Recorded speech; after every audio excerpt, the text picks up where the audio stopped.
자, 좋은 걸 선택하게 그냥 읽어봅시다. 좋은 글을 선택하는 것의 중요성에 대해서 이야기했는데 헤르만 헤세의 책이네. 이 세상 모든 책들이 행복을 가져다 주지는 않는다. 모든 책들이 가져다 주지는 않지만 가만히 알려준대요. 그대 자신으로 돌아가는 거죠. 이 자신 속으로 돌아가는 거는 뭐냐? 성찰하는 거죠. 그대에게 필요한 거 모두 거기에 있다. 책에 있다는 거지. 해, 달, 별, 빛은 그대 자신 속에 깃들어 있으니 이런 것들이 해, 달, 별, 빛은 자신 속에 있으니까 그럼 독서 효과는 뭐야? 자기 성찰을 할 수가 있는데 자기 속에 있으니까 자신 속에 있으니까 해, 달, 별, 빛을 하려면은 책을 읽어야 되네. 그대가 책 속에 파묻혀 구하던 지혜 펼치는 것보다 환히 빛나리. 책을 통해서 하고 싶었던 거, 갖고 싶었던 거, 얻고 싶었던 거, 지혜, 그게 이제 펼치는 곳, 읽을 때마다 환히 빛날 거고, 이제는 그대 것이다. 자, 독서는 매우 중요한 계기이자 경험입니다. 뭐야? 독서는 바꿀 수 있는 계기이자 경험입니다. 인생도 바꿀 수 있대요. 독서의 필요성에 대해서 했고, 헤르만 헤세는 모든 책과 글이 행복을 가져다 주는 건 아니라고 말한다. 행복은 글을 읽음으로써 자신을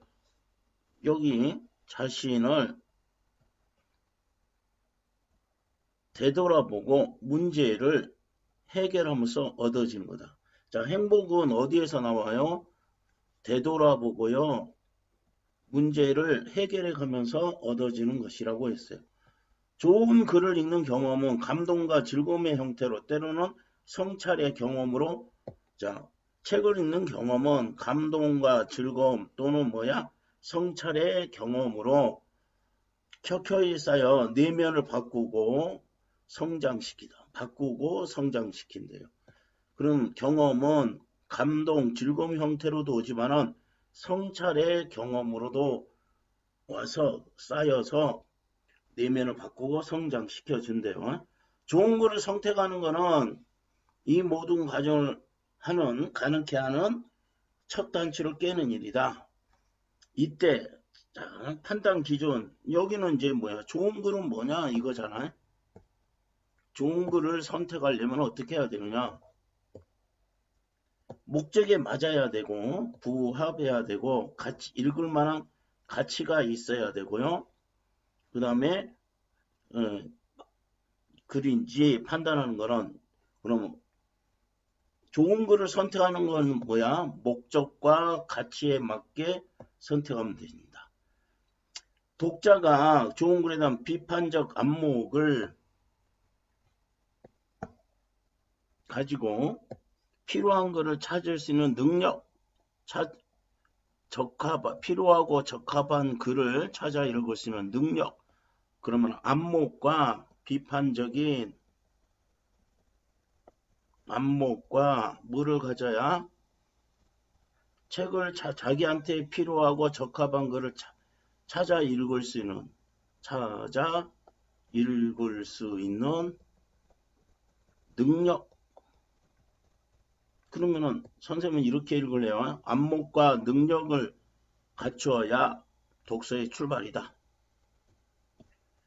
그럼 좋은 글을 선택하는 기준은 뭐냐? 좋은 글은 지식과 감동, 즐거움을 주고 성찰의 계기, 그 다음은 지적, 정신적 성장을 이끌어 줍니다. 그래서 이러면 선택할 수가 있다. 독자. 세 가지 요건. 좋은 글의 선택 기준이 독자, 또 그 다음에 글, 그 다음에 맥락, 이렇게 기준이 몇 가지 기준? 세 가지 기준이 있는데, 자, 학업, 교양, 여론과의 유지 등 목적에 맞냐?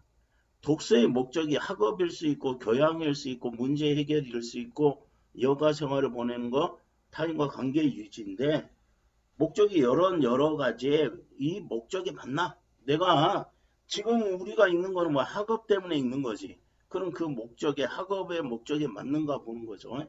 그 다음에 관심과 흥미를 충족하느냐, 배경 지식과 읽기 능력에 맞느냐. 우리한테 맞는 수준이 아닌데 읽고 있으면 안 되지. 초등학생이 대학교 수준의 책을 읽고 있으면 안 된다는 이야기야. 자, 이게 독자적인 측면에서 본 거고. 글은 뭐냐? 믿을만하냐? 이치에 맞냐? 한쪽에 치우치지 않느냐? 쉽게 쓰였냐? 편집이 쉽고 편하게 구성이 되어 있느냐? 요건데 믿을 신이지. 신뢰성은 알겠지. 이치에 맞는 거는 타당성 이것도 알겠지. 그 다음 치우쳤냐 치우치지 않느냐. 치우치지 않아야 된다. 그게 공정성이지. 그럼 이독성이란 말은 들어봤어? 이게 이가 이게 바꿀 역자야 원래는. 근데 쉬울 이자이기도 해요. 그러면 읽기 쉽냐 이거야. 이독성. 쉬울 이자를 좀 기억해야 돼 이거는. 그래서 설명문은 평이성을 따지지.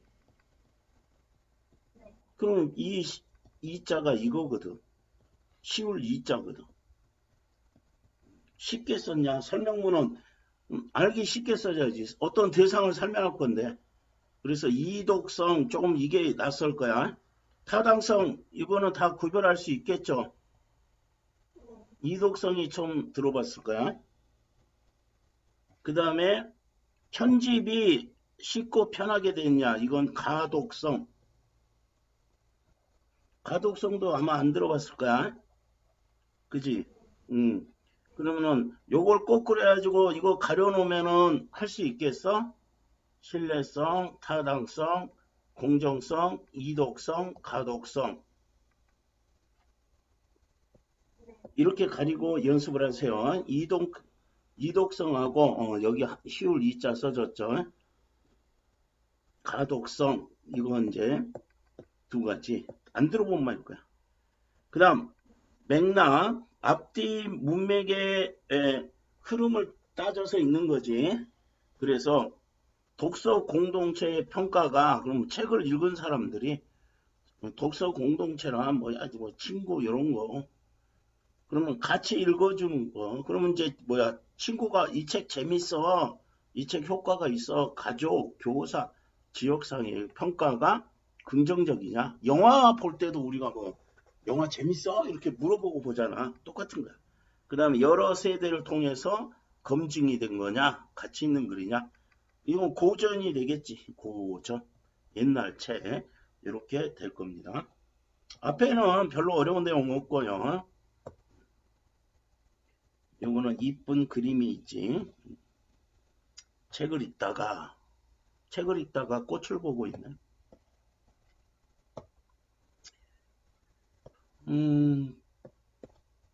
뭐야. 앞에 것 이어지는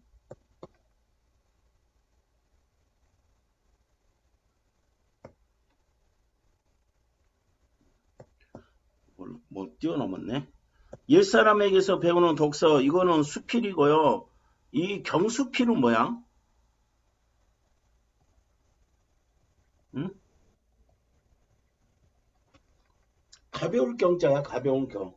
그러면 뭐냐 주제가 가벼운 거. 중수필은 주제가 무거운 거 이렇게 생각하면 돼.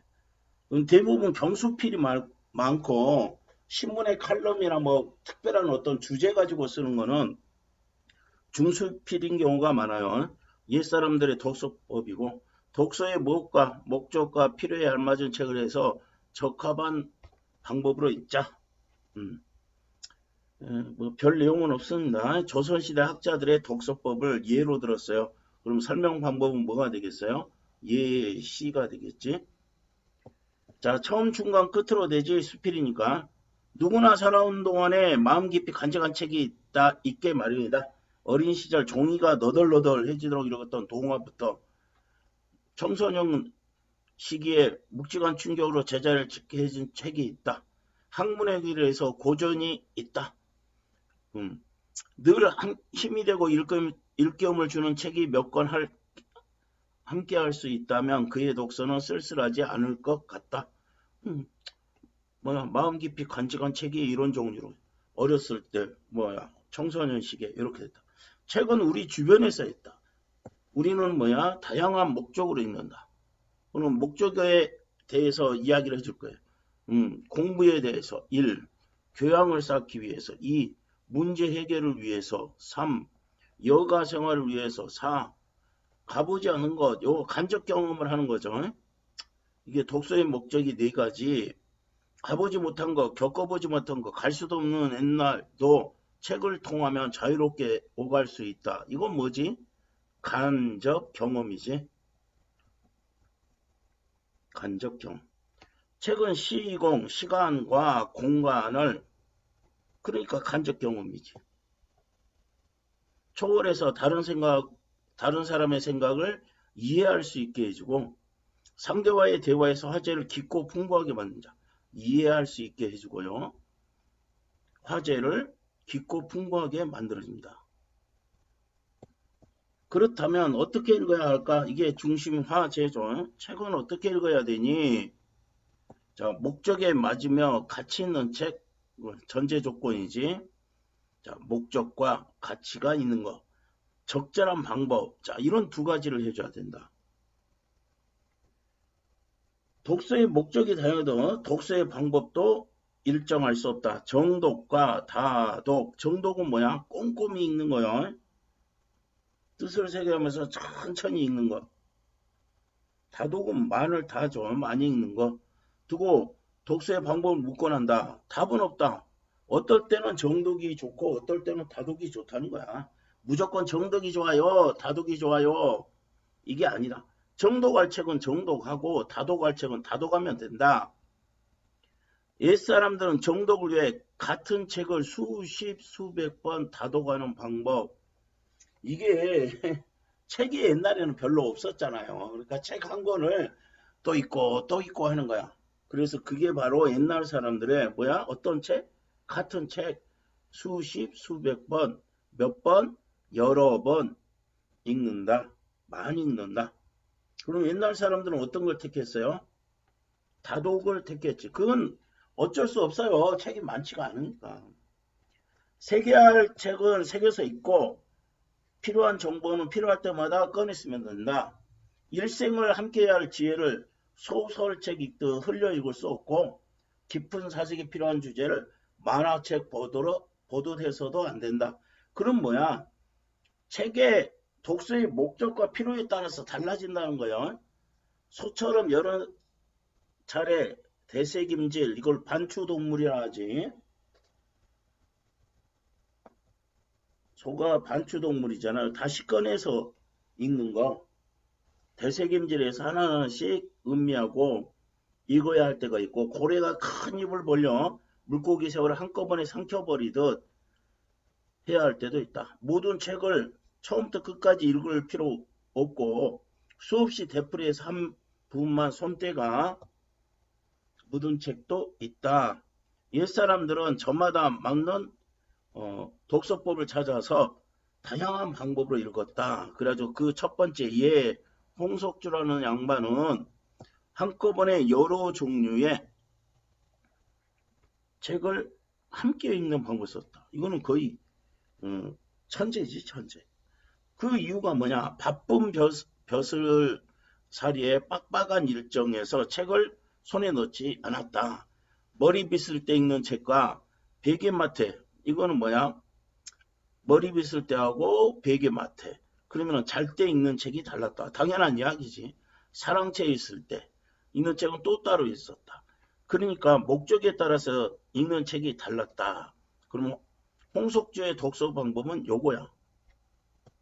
목적에 따라 읽는 책이 달랐다. 요즘식으로 말하면 버스, 지하철, 기차에서 이동하는 시간에 읽는 책, 집과 사무실에 여가에 읽는 책이 다 달랐던 거야. 당연한 이야기지. 홍석주는 본격적인 탐구가 필요한 내용은 집중적으로 읽었다. 자, 본격적인 탐구가 필요한 내용은 모아두고 집중적으로 읽었어요. 형편에 따라 쉬지 않고 부지런히 야금야금 폭넓게 읽었다. 홍석준은 한 권의 책을 다 읽을 만큼 한가한 때를 기다린 뒤에야 책을 편다면 평생을 가도 책을 읽을 만한 날은 없다. 좀 한가해지면 읽을게. 지금 이거 너무 바빠서. 그러면 읽을 책이 한 권도 없다는 거지. 바쁜 중에도 한 글자를 익힐 만한 틈이 생기면 한 글자로도 읽는 것이 옳다. 바쁜 중에도 얼마든지 틈이 생기면 한 글자라도 읽는 것이 맞는 방법이다. 이렇게 됐습니다. 두 번째, 이익. 실학자죠. 중농주의자. 한 손에 붓을 들고 책을 읽다가 퍼뜩 생각이 떠오르면 생각이 사라지기 전에 뭐 했어요? 기록하는 방법을 썼다. 이거를 뭐라고 했다? 질서법이라고 했다. 그럼 뭐 했다? 질서법은 뭐야? 생각이 나면 바로바로 기록해 주는 거. 질서의 뜻은 뭐야? 재빨리 베껴 쓴다. 기억은 그때 부드러운지 않으면 금세 달아나 버린다. 당연한 이야기죠. 그는 사서상경 읽다가 떠오른 의문, 조사에 찾은 내용, 자신의 생각을 기록에 두었다가 책으로 펴냈다. 의문, 찾은 내용, 그 다음에 자신의 생각, 이런 것 등을 기록해 놓은 게 시경질서, 논어질서겠죠. 여기서도 질서란 말이 나왔네. 질서는 뭐한다? 재빨리 베껴 쓴다. 이런 말이다. 작은 기록이 쌓여 큰 학문이다. 요 1, 2, 3가 돼서 이런 책이 됐다는 거죠. 그리고 김득신은 훌륭한 문장을 가려 뽑아 책상에 놓고 몇만 번씩 숫자를 헤아려가며 되풀이 읽었다. 백이열전은 1억 번도. 어떻게 이렇게 그럴 수 있지? 1억 번도 넘게 읽었다. 그럼 독서법이 이 사람은 뭐야? 좋은 문장, 훌륭한 문장을 가려 뽑아서 여러 번 읽었다. 많은 책을 섭렵하는 것도 훌륭하지만 좋은 책을 반복해 읽는 거 김득신의 독서 방법이다. 유용한 독서 방법이다. 이상적인 독서법은 당연한 이야기지만 한 가지만 있는 게 아니다. 개성이 다르고 필요에 따라 방법 태도가 달라야 된다. 우리는 다양한 목적 앞에 나왔지. 학업, 교양, 문제 해결, 여가 활동, 타인과의 관계 유지, 목적 다양하다. 또 이야기하고 있어요. 여기에 나왔어요. 이게 나왔다. 이 생각을 좀 해야 돼. 항상. 여기 또 반복해요.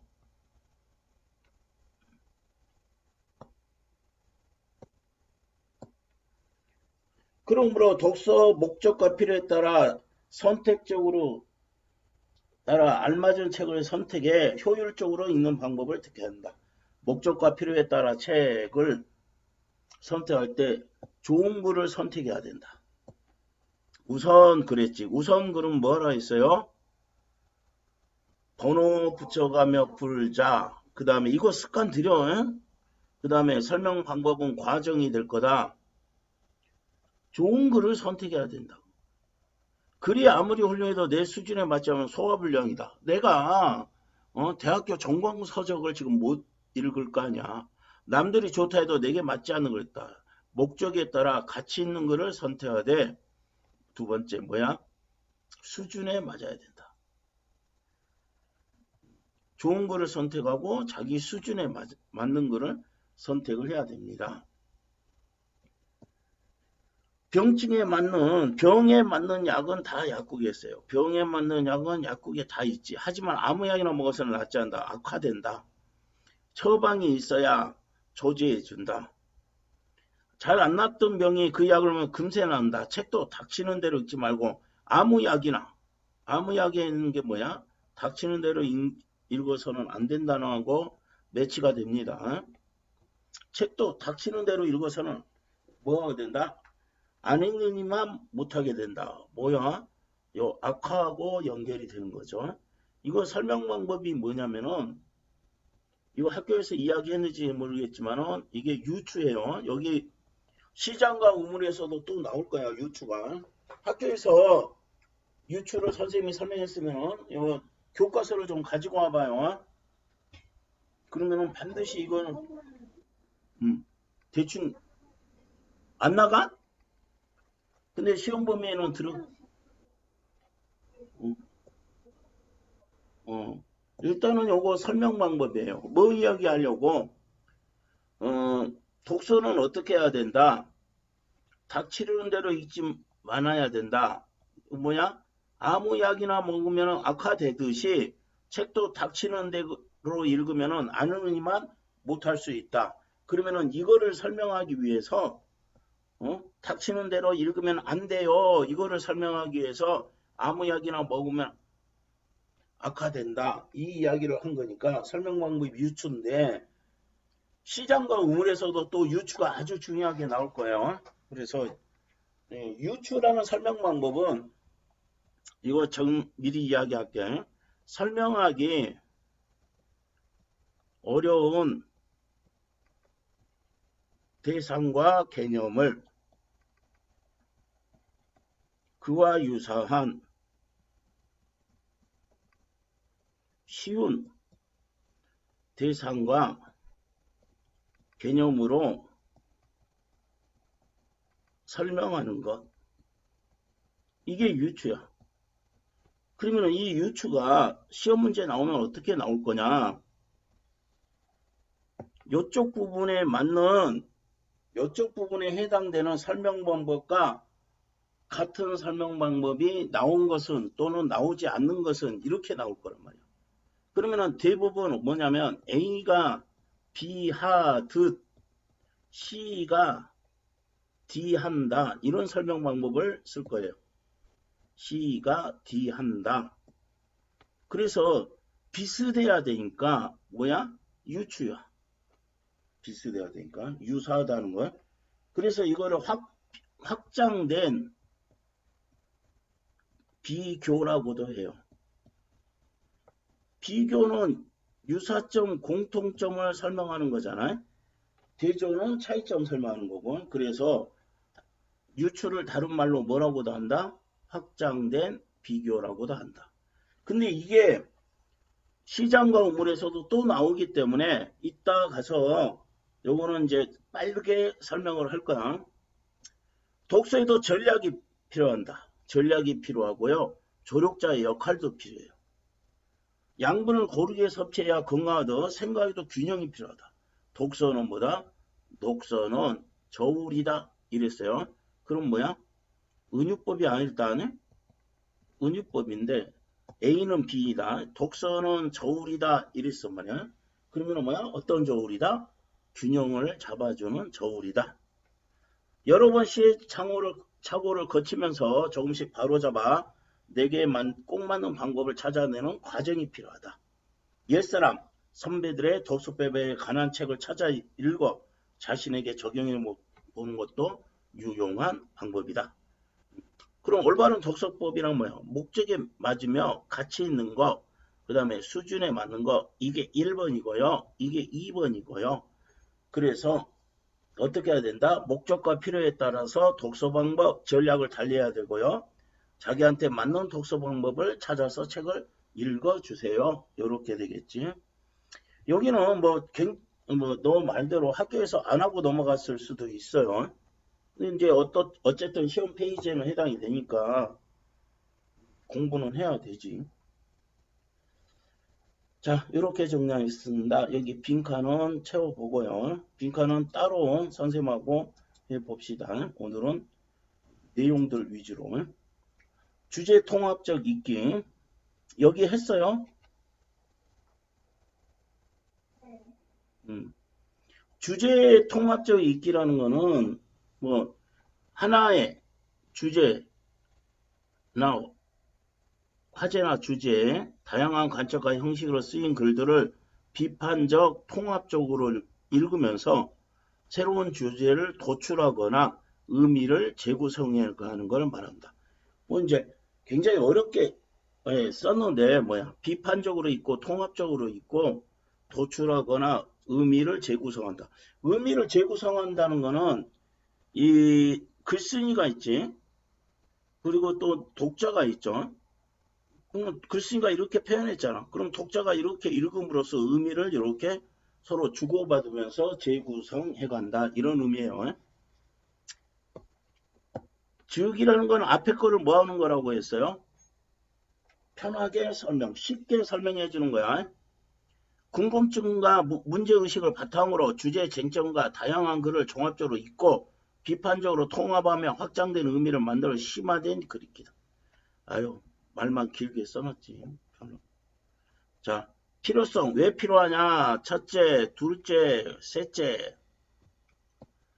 왜 주제 통합적 읽기를 하냐? 주제 통합적으로 읽는 건 뭐라고 했어요?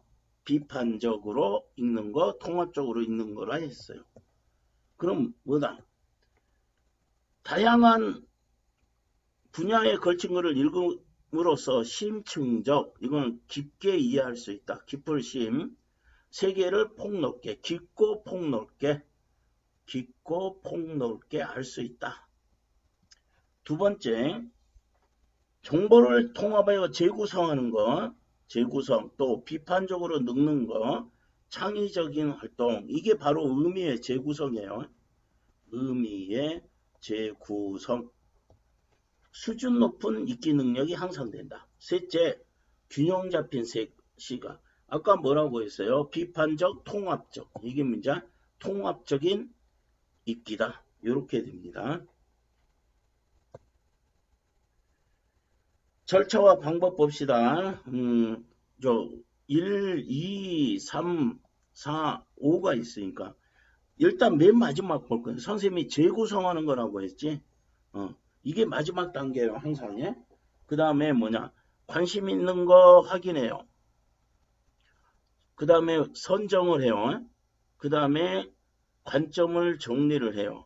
그러면 이 정리한 관점을 비교, 대조, 평가를 해요. 그러면 비교, 대조, 평가하고 나서 재구성하게 되겠지.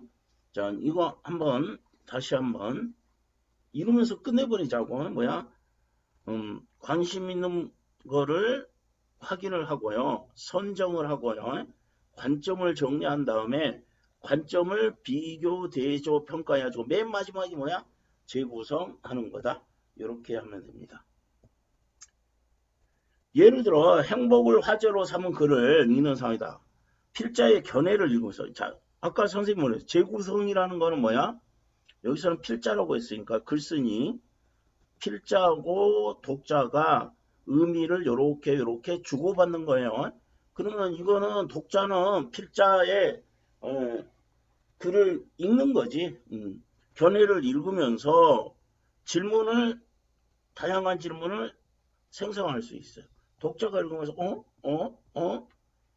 답을 얻기 위해서 행복이라는 화제에 대해 너무도 다양한 글이 검색되어 어떤 순서로 읽어야 할지 고민이 될 수 있다. 그러면 다양한 분량과 형태의 글이 있기 때문이다. 다양한 글 중에서 자신의 질문과 가장 관련성이 높다는 글을 선택해서 읽어야 된다. 그래서 요 부분이 뭐라고? 의미를 뭐하는? 재구성하는 거예요. 그러면 어떻게 읽는다 했어? 아까 두 가지. 어떻게 읽는다 했어? 응? 그래서 비판적, 통합적. 이게 앞에 단어가 떠올라야 돼. 비판적, 통합적으로 읽는 것이다. 그러니까 지금 의문을 이렇게 갖는 거는 예를 들어서 글쓴이가 말한 게 무조건 맞냐고. 그러지 않잖아. 그게 비판적으로 읽는 거야. 이 말이 맞나? 물음표를 가지는 거. 이렇게 되는 거야. 분야에서 행복을 정의하는지 어떻게 설정하는지 기준을 선택해가지고 읽을 것이다. 그랬을 때 비교, 대조하는 거다. 비교는 뭐라고 했어? 유사점, 공통점을 설명하는 방법이고요. 대조는 차이점 확인하는 거. 마지막으로 종합해가지고 정립해가지고 뭐야? 이거 뭐야? 재구성 관계. 이거를 순서대로 5개를 이해하면서 있는 게 훨씬 편할 거야. 국어니까 외우지는 않아요. 이를 통해 독자는 다각적이고 심도 깊은 이해에 도달할 수 있게 되며 나름의 행복론을 정립하는 경험을 맛볼 수 있다. 4차 산업혁명의 시대를 맞이한 우리는 범람하는 정보 속에 필요한 정보를 정확하게 선별하여 통합해 나가는 창의 융합적 사고력이 필요하다. 이게 이제 사실은 대학교에서도 우리한테 원하는 게 이거야. 창의 융합적 사고력을 가진 학생을 원하는 거지. 이러한 시대 흐름에 주체적이고 창의적인 독자가 갖춰야 할 핵심 능력으로 요구되는 것이 바로 주제 통합적 읽기다. 맨 마지막에 나오지 우리 독서에.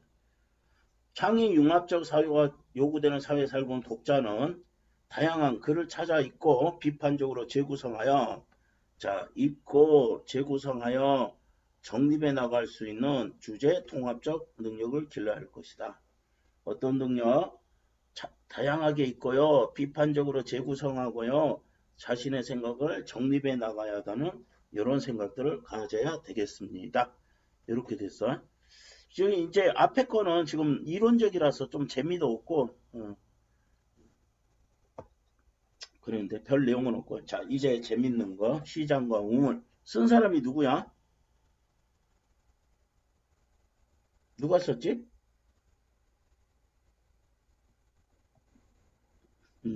박제가 실학자잖아. 이 사람은 북학파야. 북학파는 뭐야? 중산주의자지. 북쪽의 학문 어디? 청나라 학문을 받아들이자. 공부하자. 그리고 상업을 중요시하자. 이게 이제 박제가인데요. 이게 굉장히 글이 좀 잘 써졌어요. 훌륭해요. 그리고 이게 사실은 서양의 경제학하고도 굉장히 밀접해요. 그럼 뭐냐면은 서양에서 경제학에서 유효 수요를 높이는 방안이 굉장히 중요하단 말이야. 서양 경제학에서. 그런데 여기서는 우물이 우물은 퍼내면은 마르지 않아요. 우물을 퍼내지 않고 그냥 내버려 두면은 퍼내면은 마르지 않는데 퍼내지 않으면 우물이 고갈이 되거든. 그럼 경제에서도 자꾸 소비를 적극적으로 하면은 경제가 망하지 않는다. 이렇게 설명하는 거야. 그러면은 박제가가 설명하고 싶은 거는 아까 유추라고 했지. 유추라고 했죠. 뭐를 이야기하고 싶은 거야? 소비를 열심히 해야 경제가 잘 돌아갑니다. 이걸 설명하기 위해서 야 얘들아 우물을 퍼내지 않으면은 우물이 고갈되잖아. 우물도 자꾸 퍼내야 사용을 해야 마르지 않듯이 경제도 소비를 적극적으로 해야 경제가 나빠지지 않는다. 이런 이야기를 하는 거예요. 그러니까 설명 방법이 유추가 될 거고 사실은 이게 서양 경제학의 아주 유명한 유효 수요론이거든. 근데 이거를 이야기한다는 것 자체가 대단히 훌륭한 글입니다. 갈래는 논설문이고요. 뭐가 있으니까 주장이 있잖아. 소비를 열심히 해야 돼 자식들아. 그러니까 비판, 논리, 비유적. 아까 유추가 들어가 있기 때문에 유추는 비유하는 거지. 빗대어서 설명하지. 우물에 빗대어서. 주제는 소비가 굉장히 필요합니다. 이런 이야기지. 자, 중국과 우리나라 상황을 뭐 했어요? 비교했어요. 그 다음 비유적 표현. 이거 유추를 사용하여 이렇게 하는 게 더 나을 거예요. 유추를 사용하여 자신의 주장을 펼쳤다. 그래서 여기서는 유추가 틀림없이 시험 문제 나옵니다. 자, 영경 베이징입니다. 청나라의 수도. 영경의 9개 성문 안팎으로 수십 리 거리에는 관아와 작은 골목을 빼놓고 관하고요. 작은 골목을 빼놓고는 대체로 길 양쪽으로 뭐가 있어요? 상점이 있어요. 관하 말고요. 작은 골목 외에는 전부 다 상점이 늘어서 있어요. 중국에 갔더니 그러더라 이거야. 그러면은 베이징만 그러냐, 영경만 그러냐, 시골도 마찬가지로 점포가 늘어져서 그렇게 대체로 길을 끼고 양옆으로 상점이 늘어나 있어요. 시골도 옷에 가성을 두른 것과 같다. 같다. 빗대은 거지. 빗대어 말하기 기규야. 옷에 가선을 두르고 싶다. 그러면 옷이 이렇게 있으면은 옷 끝자리에 이렇게 선을 이렇게 돌려가지고 이렇게 옛날에는 이 끝을 보호하기 위해서 이렇게 돌린 거를 가선이라고 해요. 이 정도로 이제 그 이야기는 뭐야? 상점들이 이렇게 많이 늘어서 있다 이 이야기 하려고. 여기까지는 상점이 쫄라리 많아요 그 이야기한 거야. 그런데 그 상점은 제각기 점포 이름과 물건 이름을 간판에 세워걸어 쓰므로 금빛 글자가 휘황찬란하게 빛난다. 그러면 글자는 점포 이름 그리고 물건 이름이 휘황찬란하게 빛나요. 장사하려면 그렇게 해야지. 큰 길에는 판잣집을 더 설치하여 붉게 칠해놓고 골목 입구나 문 앞에 아름답게 조각한 돌이나 나무로 만든 기둥을 세웠다. 그러면은 판잣집을 더 설치했고요. 돌이나 나무로 만든 기둥도 세워놨어요. 이렇게 상점들이, 점포들이 이렇다. 점포에는 사람들이 늘 빽빽하게 차서 요거와 같다. 연극을 관람하는 인파처럼 이렇게 이제 상점 안에는 이렇게 사람들이 이렇게 뭐처럼 관람하는 인파처럼 연극 보는 인파처럼 이렇게 많이 있다. 그러면 무슨 뜻이야? 상점이 활성화돼 있네. 동학묘와 윤국사 등지에는 이거는 중국이야. 묘죠. 요거는 절이죠. 묘하고 절이다. 이렇게 생각하면 돼요. 특별한 날을 정해 시장을 여는데 진귀한 보물, 괴상한 물건이 매우 많다. 이랬어요. 자, 중국 이야기를 지금 했습니다. 우리나라 사람들은 번화한 중국 시장을 보고 말단의 이익만을 숭상한다. 이 말단이라는 건 뭐냐면은 맨 끝털이라는 거야. 그런데 사, 농, 공, 상이었지. 그럼 말단이 상업이잖아요. 우리나라 기준에서는 선비가 최고, 농부가 그 다음, 공인이 그 다음, 맨 마지막 이 말단이 말단의 그럼 상업을 천하게 여기지. 상업을 천하게. 수공업자보다도 낮으니까 여기 1, 2, 3, 4 중에 맨 아래잖아. 근데 우리나라는 이렇게 상업을 한다고 천시하고 있다고. 그래서 중국 시장을 보고 이렇게 한다. 이거는 하나만 알고 둘은 모르는 말이다. 상인은 하나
됐어?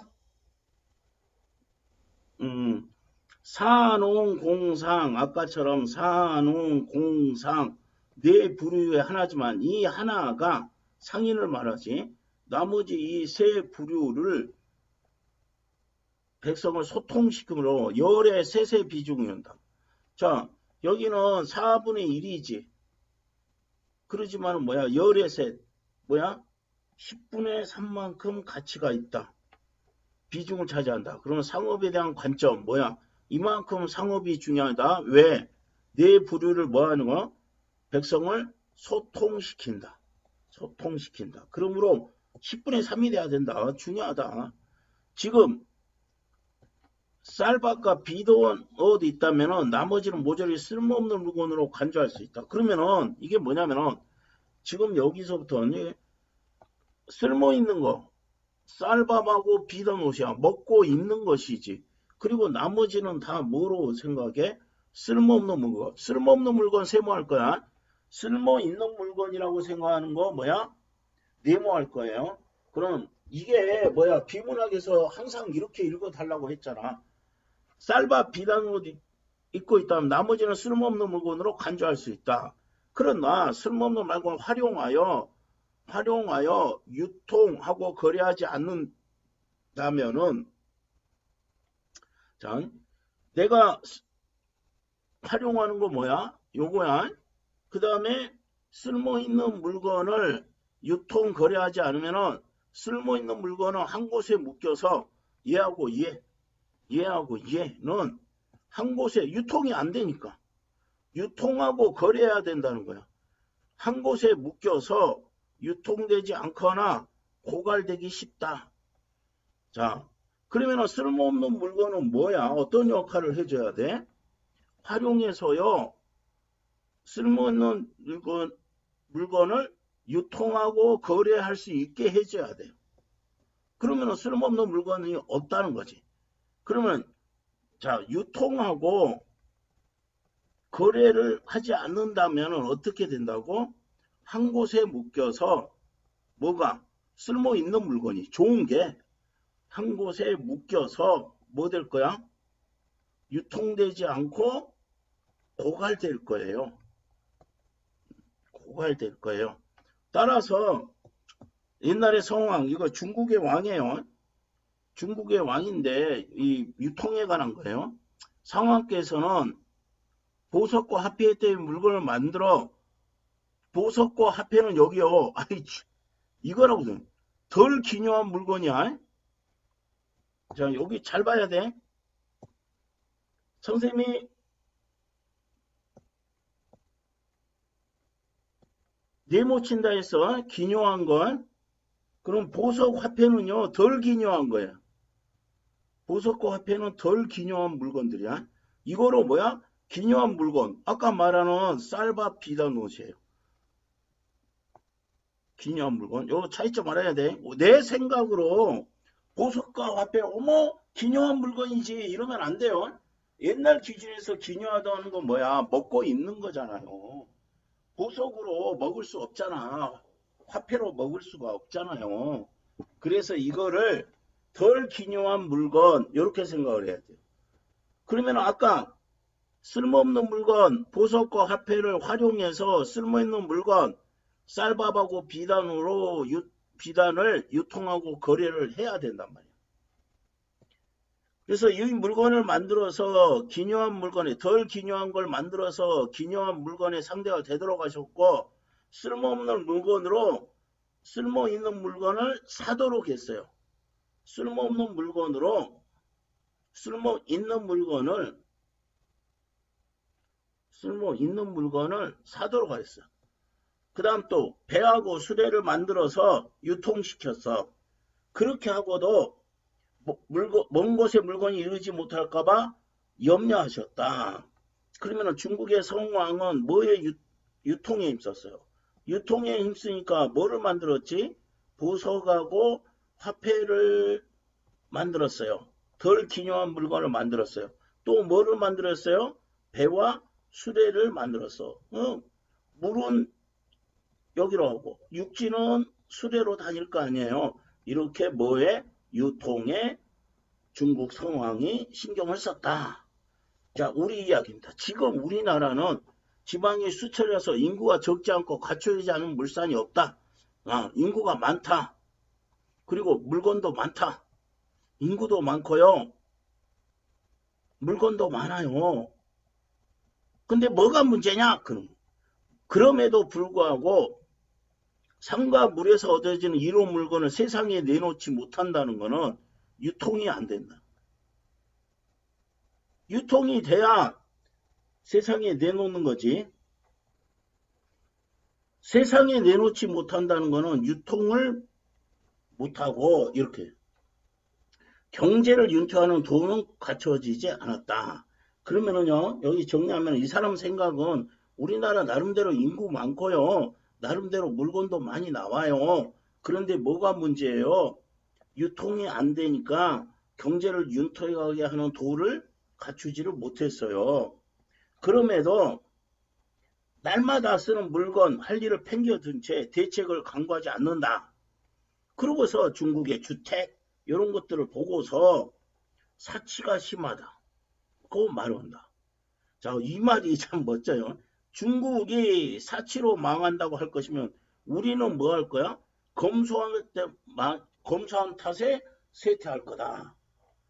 잘못됐다는 거지. 그래서 여기서 지금 유통이 중요하다 그랬어요. 그러면은 사치를 하는 건 사치로 망한다고 했는데 우리는 검소한 망한다. 왜? 물건을 사지 않으면은 경제는 망할 거다 이거야. 그거를 우물에다가 비유를 할 거예요. 왜 그런가? 있음에도 쓰지 않는 거를 검소함이라고 일컫는다. 검소함의 정의가 되겠지. 검소함이는 있는데 안 쓰는 거. 없는데 안 쓰지는 않지. 못 쓰는 거지. 왜?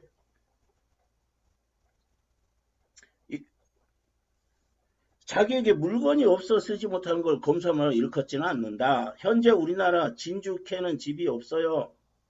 시장에 산옥값이 매겨져 있지 않아요. 금이나 은 이게 바로 뭐야? 쓸모없는 물건. 요거 세모하자. 자, 여기서 말하는 이 사람이 말하는 쓸모없는 거, 덜 가치가 있는 거 이거는 구별을 해야 돼. 떡과 엿을 사 먹지 못한다. 이건 네모로 하겠지. 동그라미 안 했지 아까. 기묘한 물건, 쓸모 있는 물건. 이런 우리 풍속이 검소함을 정해서 그렇게 했는가? 아니다는 거지. 아니지. 그러니까 서리법이지. 단지 재물을 방법을 묻는다.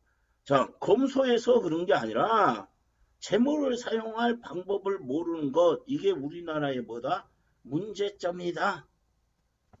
재물을 사용한 방법을 모르기에 만들어낼 방법을 모르고, 만들어낼 방법 모르고요. 만들어낼 방법을 모르게 생활은 갈수록 궁핍해져 갑니다. 이렇게 됩니다. 경제가 쫄딱 망해갑니다. 이렇게 됩니다. 재물을 비유하자면 우물이다. 여기서 뭐라고 했어? 우물과 재물. 재물은 우물이다. 비유하면. 우물에서 물을 퍼내면 물이 가득 차요. 우물에서 물을 퍼내야 물이 가득 차지고 길어내지 않으면 말라버립니다. 마찬가지로 비단옷 입지 않음으로 비단 짜는 사람이 있고 배를 짜는 여인의 모습 볼 수 없게 된다. 그러면은 요거 뭐야? 재물을 소비하지 않음으로 검소하다고 해가지고 소비를 안 하니까 뭐야? 이런 사람도 없고 이런 모습도 볼 수 없게 된다. 조잡한 그릇을 트집 잡지 않고 물건 만드는 기교를 숭상하지 않기에 나라의 공장, 도공, 풀무장이가 할 일이 없어졌고 그 결과 기술이 사라져 버렸어요. 농업은 황폐해지고 농사짓는 방법이 형편없고요. 상업을 박대하니까 상업 자체가 실종되어 버렸어요. 사농, 공상, 네 부류의 백성이 너나 할 것이 다 공공하게 구제할 길이 없어요. 누가 누구를 구제할 거야, 이 네 명 중에. 다 똑같이 못 사는데. 나라 안에 보물이 있어도 강토 안에서 용납되지 않으므로 어디로 가버려요? 다른 나라로 흘러가 버려요. 해외로 유출됩니다.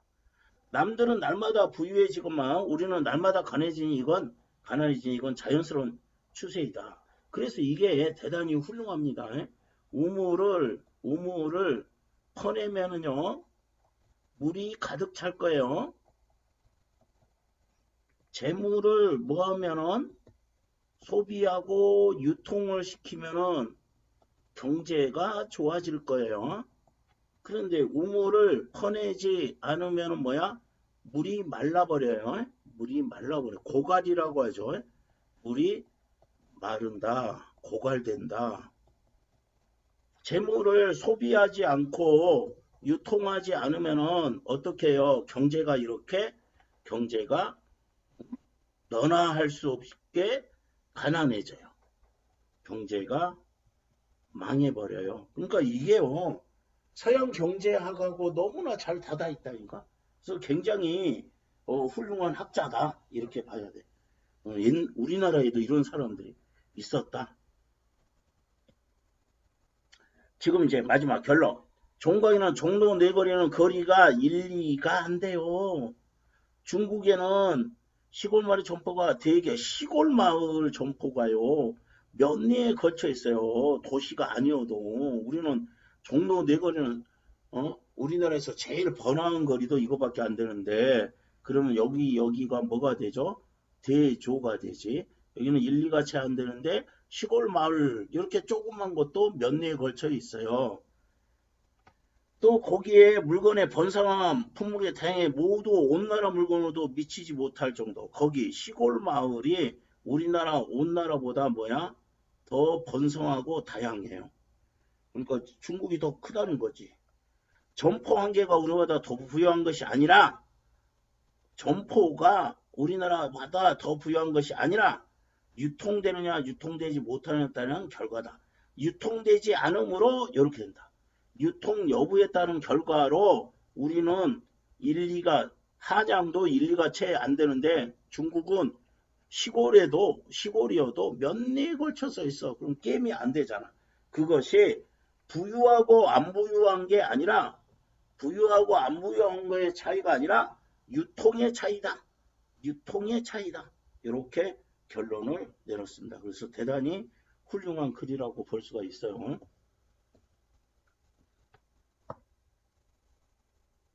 오늘 이제 이것까지 빨리빨리 끝내버립시다. 이 뒤에 또 어려운 내용은 없어요. 오히려 이제 요 글이 논설문이어서 좀 잘 이해를 해줘야 되는 글이지.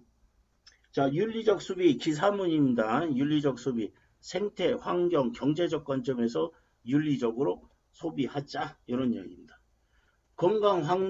건강과 환경과 정의를 삽니다. 공정무역하고도 연결이 되는데 윤리적 소비는 여기 기사문입니다. 여기가 뭐야? 표제가 되겠지. 그 다음 여기서부터 여기까지가 전문은 뭐야? 육하 원칙에 따라서 써야 되고 여기서부터가 본문입니다. 그래서 표제 부제가 없네. 여기 부제가 없어요. 표제하고 전문 구별을 좀 하고요. 전문은 육하 원칙에 따라 써야 된다. 윤리적 소비는 소비자 주체성을 회복하는 울리는 관점에서 의무 또는 책임이라고 할 수 있다. 그러면 윤리적 소비는 의무이자 책임이라고 할 수 있다. 똑똑한 소비자들은 기업의 사회적 책임과 윤리를 따져묻고 개선을 요구하고 있으며 환경적으로 건전한 세상을 만들고자 능동적으로 움직이고 있다. 근데 한 개인이 뭐 이러진 않지. 근데 이렇게 하는 사람들도 있으니까 그거는 똑똑한 소비자지. 선생님은 똑똑한 소비자가 아니고. 우리 사회 물건의 윤리적 소비 원인과 진행 상황에 대해서 알아보자. 앞으로 요거 표지에 해당이 되지. 이거 공부할 거예요. 알아볼 거예요. 이건데 윤리적 소비는 참사리이다. 참사리가 이 웰빙이에요. 영어로. 이 사람이 이제 웰빙을 쓰기 싫어가지고 아마 우리나라 말로 참사리라고 쓴 것 같아요. 기사를 쓰신 분이. 건강에 대한 관점은 자 여기 뭐뭐 있었어? 건강, 환경, 정의. 건강에 대한 관점은 인식을 바꿨다. 각종 유해물질과 섬은 오래 살려면 가려먹어야 된다는 위기를 확산시켰다. 동물에게 비윤리적인 호르몬제를 투입하고 이거 나쁜 거지. 조제부의 생산량을 늘려왔다. 이거 호르몬제 투입 굉장히 나쁜 겁니다. 이게 첫 번째지. 알게 되었고 비위생적인 양계 환경 요거 두 번째, 이게 첫 번째, 이게 두 번째, 우려도 높아졌다. 이거 이제 그 양계라는 거 뭐야? 닭을 키우는 거지. 이런 것도 있어요. 이제 그 뭐지? 육계라는 게 있어요. 그러면은 육이야. 육주만 되면은 잡아먹는 거야. 얼마나 잔인해요. 그러기 위해서 어떻게 하냐면 밤에도 불을 켜놔요. 이렇게. 그러면은 닭들이 밤인 줄 알고 아니 밤이 아닌 줄 알고 잠도 안 자고 막 무럭무럭 커요. 빨리 키워가지고 잡아먹으려고 이렇게 합니다. 이는 행복하지 못한 동물의 건강한 식품이 나올 수 없다라는 생각으로 이어져 참다운 식품과 뭐를 플러스해서 동물 권리를 묶었다. 그럼 동물에게 항생제 먹이면 호르몬제 항생제도 있습니다. 항생제도 먹여요. 호르몬제를 투입하고요. 양계 환경이 이렇게 안 좋은 거 안 좋다. 전문가들은 착한 소비가 어디서 출발해서 안전한 밥상에서 출발해서 공급자 소비자의 바람직한 역할과 유통 과정에서 윤리 기준을 제시하고 있다고 생각했다. 그럼 역할은 뭐야? 공급자와 소비자의 역할, 그 다음에 윤리 기준은 뭐야? 유통 과정에서 지켜야 할 올바른 윤리 기준. 이 속에 유통 과정에서 약자에 대한 적절한 배려도 자라하기에 착하다는 쓰임은 정당한 것이라 할 수 있다. 참사리를 선호하는 현상은 웰빙이에요. 실제 시장 분위기도 변화시켰다. 유기농 그 농산물이면 무조건 비싸잖아요. 요즘은. 친환경 농산물의 유통량이 증가했고요. 착한 소비의 결과 환경 보호를 할 수 있게 되었고요. 건강한 먹성으로 사회적 지출을 낮추는 계기가 됐다. 건강한 밥상 보급이라는 거는 건강한 밥상을 하니까 어떻게 돼? 병원에 안 가고 병원비가 더 낮아지고 하니까 사회적 지출을 낮춘다. 이렇게 볼 수 있어요. 그것까지는 안 써놨지만은 친환경 상품은 기회를 제공하고 건강하게 만든다. 착한 소비의 결과. 이렇게 네 가지. 그러면 결과가 네 가지가 이렇게 있어요. 이렇게 됐습니다. 대량 생산, 대량 소비 체제는 지구 온난화에 영향을 미친다. 이제는 뭐지? 환경 문제. 자, 다시 제목을 보면은 건강, 나왔지? 환경, 그 다음에 정의 이야기할 거다 생각을 해야 돼요. 그러면은 여기 뭐야? 윤리적 소비. 여기 제목에는 안 쓰였지만 건강. 두 번째는 환경. 이렇게 되지. 다음에는 정의. 자, 대량 생산, 대량 소비는 지구 온난화에 영향을 미친다. 일회용품 줄이고 지나친 포장재 사용을 지양하고 요거 지향이면 완전히 틀린 말이야. 지향은 철학적 용어예요. 정반합으로.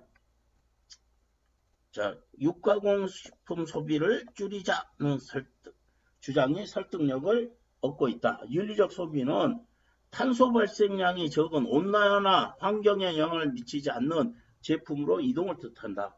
더불어 탄소 발생 양이 적은 제품이 친환경의 기준이 된다. 그래서 자동차를 대체할 게 뭐야? 자전거를 권장하고 육식보다 채식을 자동차 쓰지 맙시다. 자전거 씁시다. 육식보다 채식을 즐기자는 주장이 설득력을 잃는다. 그러면 친환경 소비에 의해 자동차 안 하고 자전거 걸어 다니면 되지. 육식보다 채식 이렇게.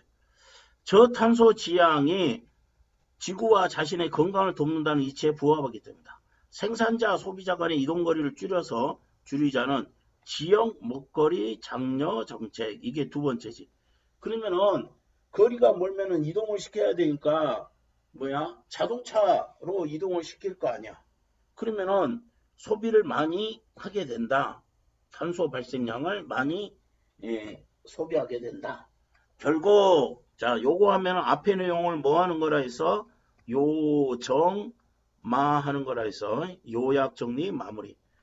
건강한 소비자는 요거를 고려하여 적절한 제품을 골라내는 사람이다. 그러나 소비자가 가진 정보는 극히 제한적. 이게 뭐야? 이거를 다 소비자가 해야 할 일인데 정보가 제한적이란 말이야. 모른단 말이야. 그래서 제품에 대한 올바른 정보를 제공 누가 해야 돼? 기업이 해야 돼. 그 다음에 또 이를 보완해야 할 정부의 제도 개혁. 이거는 이렇게 해야 돼. 그러면은 자, 기업이 할 일은 뭐예요? 기업이 할 일은 올바른 정보를 소비자에게 제공을 해줘야 되고요. 정부가 해야 할 일은 뭐야? 제도를 개혁해서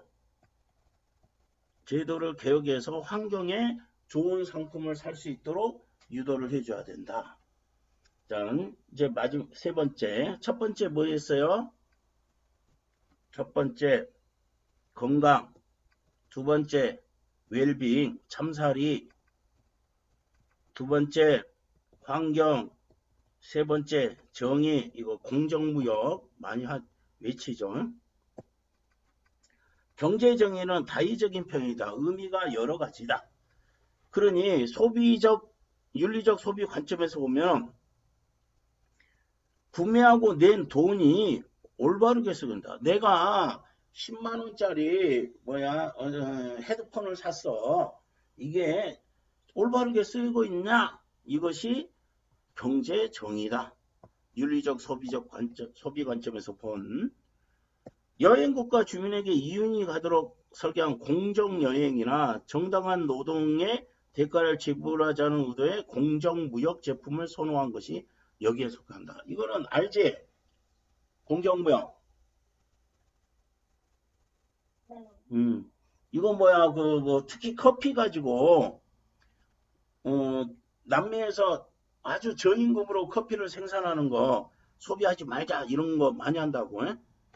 한 소비 매장에서 만난 땡땡땡 씨는 이 회사 제품이란 부끄럽지 않은 소비가 될 것이라는 믿음과 판단에서 지갑을 열었다. 아이고, 나는 이렇게까지는 안 해요. 아니, 못하는 거지. 똑똑한 소비자가 아니라. 사회적 기업이 생산한 제품이나 공정무역은 일방적으로 노려왔던 판매자와 소비자가 누려왔던 이윤 배분을 환원하는 방식이기에 공정무역 제품은 정의롭다. 자, 이윤 배분을 환원하는 방식이기 때문에 정의롭다. 이렇게 보는 겁니다. 전문가들은 경제 정의를 원료 생산체계 기업 정신은 물론 상품의 이면을 담긴 정치 사회적 영향까지 고려하는 거. 요거 기업 정신, 요거 외에도 정치적 사회적 영향 이런 까지 다 고려하는 것으로 설명하고 있다. 근데 정부가 우리가 이렇게 완벽하게 아냐고. 우리가 10만원어치 헤드폰을 사면은 그 돈으로 그 기업이 좋은 일에 쓰는지 아냐고 모르는데, 이 판단의 꼭지점에는 다음 세대에 미치는 영향도 고려하는 지속 가능성. 그럼 요 5가지 이렇게 해가지고 꼭지점에는 뭐가 있어? 지속 가능성. 다음 세대에도 좋은 영향을 미칠 수 있다고 보고 있다. 이렇게 됩니다. 어려운 내용은 거의 없고 이제 마지막 요거 하나 남았습니다. 안 힘들지? 선생님이 힘들어. 자, 요 설명문. 자, 뭐뭐 배웠어요? 논설문 하나, 기사문 하나, 설명문 하나 배웠네. 요거 시장과 우물 배웠고요. 윤리적 소비 배웠고요. 설명문은 명품 집착. 유미는 이거 명품에 집착 안 하겠지? 대답을 안 하네. 집착하려고 하는 거네. 설명문이고 명품 소비자는 과시와 동조 개념을 통해서 남들에게 과시하고 남이 샀으니까, 세영이가 샀으니까 나도 사야지. 오늘 명품 소비 현상 이렇게 됩니다. 내용 들어갑시다. 머릿말. 우리는 모두 행복하기 위해 산다. 이거가 중의적 표현입니다. 이거 바이, 리빙하고 바이야. 리빙, 구매하다, 바이. 요거 두 가지. 물건을 산다 할 때도 산다라고 하지. 그 다음에, 저기, 즐겁게 산다 할 때도 산다지. 그래서 중의적 변이다. 그런데 뉴스를 통해 보면은 소비가 인간의 불행을 조장한다는 생각을 감추기 어렵다. 그러면은 화자가 문제를 제기한 게 뭐야? 아이고, 이게 인간의 불행을 조장한다. 지금 선생님이 가끔 보면은 대학교 다니는 제자들 있잖아요. 얘네들은 알바를 엄청나게 열심히 해요. 그래서 훌륭하다. 너 왜 알바 그렇게 열심히 하니? 그러니까 딱 하나야. 여자친구 명품 백 사주려고 미쳤어요. 엄마 아빠를 위해서 사주는 게 아니라 여자친구야. 2013년 상공회의소가 조사한 자료에 따르면 사치품 규모가 5조가 넘었다. 그러면 요거는 통계 자료죠. 통계 자료는 뭐하고 관련이 있어요? 신뢰성. 신뢰성 바로 따라다녀야 돼. 그리고 통계 자료 썼으면요. 설명 방법은 요즘은 잘 안 나오니까 아니 무조건 기납법이야. 기납법. 통계 자료 나오잖아요. 그럼 무조건 기납법. 인간은 행복하기 위해 소비한다. 그런데 명품이 5조 원에 육박하면 행복해져야 할 텐데 주위를 둘러먹고 그렇지도 않다. 아니 5조 원이나 명품 사고 있으면 행복해야 할 텐데 주변 둘러보면 그렇지도 않은 것 같아. 이러한 소비 행동이 기저의 어떤 심리가, 자 지금 여기서 화제 제시할 어떤 심리가 요거에는 어떤 마음이 들어가 있느냐. 아까 뭐였어? 어떤 심리? 어떤 심리? 너 멍하니 읽었지? 응? 응? 과시와 동조. 맞아? 과시는 우리 반 친구들에게 내가 이 정도 명품백 있다는 거. 동조는 세영이가 샀으니까 나도 사야지. 이게 동조. 자 봅시다. 사회초년생 누구는 수입을 넘어서는 가격의 고급 자동차 카푸어족이지. 자기보다 먼저 직장을 친구들 중 일부가 값비싼 자동차 모습이 부러웠고 자신의 모습을 상상하며 자동차 도구로 자신까지 품위있게 느껴졌기 때문이다. 부러웠고 뭐야? 자신의 모습을 상상하면은 뭐야? 자동차뿐만 아니라 자기도 가치가 높아진다. 품위있게 느껴진다.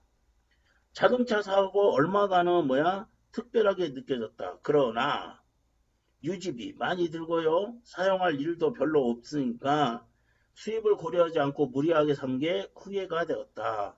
그래서 처음에는 뭐 했어요? 얼마가는 특별하게 느꼈는데 후회가 됐어요. 자아 정중감은 개인이 자신에 대해 가지고 있는 평가이다. 요거는 요거이다. 요거는 요거이다. 설명 방법은 정의, 뭐뭐란 뭐뭐이다. 개인이 스스로가 마음에 들어 자신에게 좋은 평가를 내린다면 그 사람은 긍정적인 정서 느끼고 긍정적인 정서에 높은 자존감으로 이어진다. 그러나 부정적으로 느끼고 있으면 자기에 대한 불만족으로 이어져 낮은 자존감을 갖게 되고 실망과 좌절을 경험한다. 이때 사람은 자기를 고양하여 높게 올린다는 거예요. 높을 고양. 실망과 좌절을 하려 하는데 이 경우 쉽게 고양할 수 있는 방법은 뭐야? 물적 자기입니다.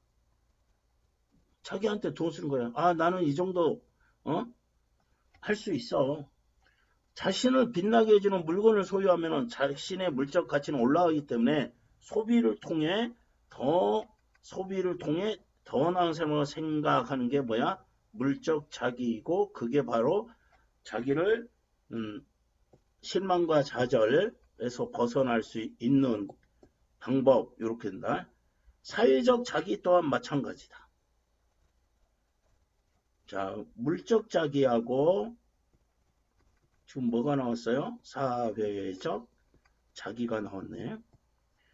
다른 사람에게 없는 무언가를 손에 놓으면 인정받게 되는데 뭐죠 이게 그런 거 리미티드 에디션 막 이런 거 선생님은 참 진짜 잘 이해가 안 되는데 뭐야 한정품에 이런 것들이지 그거를 가지면은 인정을 받게 되는데 더 나은 사람이라는 느낌을 줘.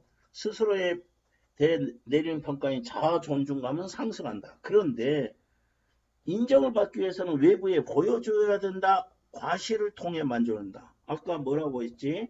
과시하고 동조라는 단어 기억을 해달라 했어. 이게 과시를 통해서 만들어낸다. 심리학에서 인간을 지위 상승 욕구를 지니는 동물로 본다. 사람들은 지금 상태에 더 나아지기 원하지 나빠지기를 원하지 않기 때문이다. 사람들은 쉽게 얻을 수 있는 비싸고 희귀한 제품, 명품 소비를 통해 명품 소비를 통해 지위 상승 욕구를 충족하려고 한다. 다른 걸로 좀 해줘야지. 그래서 이게 뭐야? 과시 이야기가 지금 나왔습니다. 두 번째, 안도감, 유행을 따르고 싶어서 안도감, 동조하게 됨으로써 따른다는 게 뭐야? 동조한다는 거지. 대체로 관계를 중요하게 여긴다. 어느 집단 소속돼 있고 누구를 깊이 아는지가 우리에서는 대단히 중요하다. 그래서 동창회를 그렇게 많이 하잖아. 응? 고려대학교 동창회, 서울대학교 동창회, 창후회도 있고. 물론 관계주의 문화의 우수한 점은 무수히 많다. 그러나 한국 관계주의에 대해 단점을 더 쉽게 주는 가장 큰 이유는 개인의 자유의지가 집단의 주됨으로부터 자유의지가 분리되기 어렵다. 이게 동조입니다. 동조가 쉽게 일어난다. 그러면 나는 이거 사기 싫은데 사야 돼. 한때는 노스페이스 때문에 지금은 그런 게 없는데 난리가 한번 났었어요. 노스페이스 옷을 입어야 겨울에 제2의 교복이라고 있단 말이야. 안 입으면 뭐 이상한 사람 되는 것처럼. 그것이 바로 뭐야? 자유의지가 집단의 주된 흐름, 노스페이스를 다 친구들이 입고 다녀. 거기서부터 분리되기가 어렵다. 그거 안 입으면 학교 가기도 싫어지고 엄마한테 떼써가지고 이거 무조건 사주세요. 이렇게 했던 게 신문 기사에도 났었어요. 동조 행위는 소비 현장에서 잘 하는데 특히 뭐니? 유행에 따른 소비입니다. 그럼 다른 사람들이 바지 길이를 짧게 하고 있으면 나도 짧게 해야 되고 넓게 하고 있으면 나도 넓게 하는 거 이런 게 유행이에요. 무언가 대중에게 인기 없고 회자되기 시작하면 그것을 갖지 않은 사람은 유행에 뒤처진 것 같고 사고 나면 남들보다 되지 않았다는 뭐를 안도감을 느낀다. 그러나 문제는 뭐냐? 이 유행이 지속되지 않잖아. 그게 유행은 반복이 된다고 그래요. 진짜 웃기는 게 바지 길이가 넓었다가 또 좁았다가 또 넓어졌다가 이래요. 치마 길이가 짧아졌다가 길어졌다가 이런 것들이 진짜 진짜 이게 많은데 이 유행이 지속되지 않아요. 그럼 조금 지나면 유행에 뒤처지는 게 돼버리잖아. 조금만 지나도. 이런 동조 소비가 만연하게 되면 내적 기준 세우고 결정하는 것에 스스로 내적 기준 세우고 결정하는 것에 어려움을 느낀다. 자신이 내린 판단에 대한 확신을 외부에서 끈다. 확신을 어디에서? 유행에서. 유행. 남들이 어떻게 보느냐에 따라서 확신을 얻게 된다. 그렇다면 어떤 사람이 유행에 따르느냐? 쉽게 할 수 있지만 자아가 강한 사람은 덜 민감하다. 유행을 따르지 않는다. 자아가 약한 사람이 유행에 더 민감하다. 그럼 차이점이지. 요래. 앞서 낮은 자존감을 지닌 사람들이 고양하기 위해서 뭐했어? 과시 소비. 앞페이지에서 했잖아요. 언급했는데 유행에 따른 것 또한 자아가 약하고 낮은 자존감을 지니는 사람들이 주체적으로 움직이지 못하고 유행에 선동되는 모습을 보이는 것이다. 이렇게 되네요.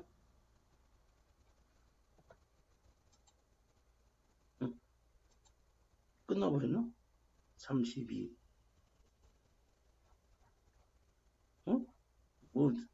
하다가 만 것 같아.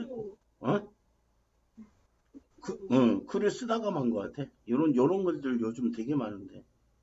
그죠?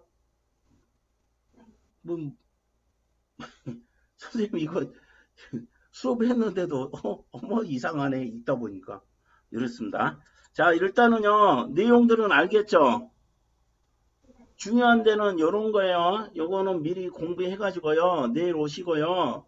문제도 좀 풀어가지고 오세요. 자습서 그거, 네 전용으로 써도 돼. 이거는 지금 고등학교 2학년이 나름대로 지문 분석을 했는데 대단히 지문 분석을 잘 못했어. 그래서 선생님이 손을 다 봐야 되겠더라고.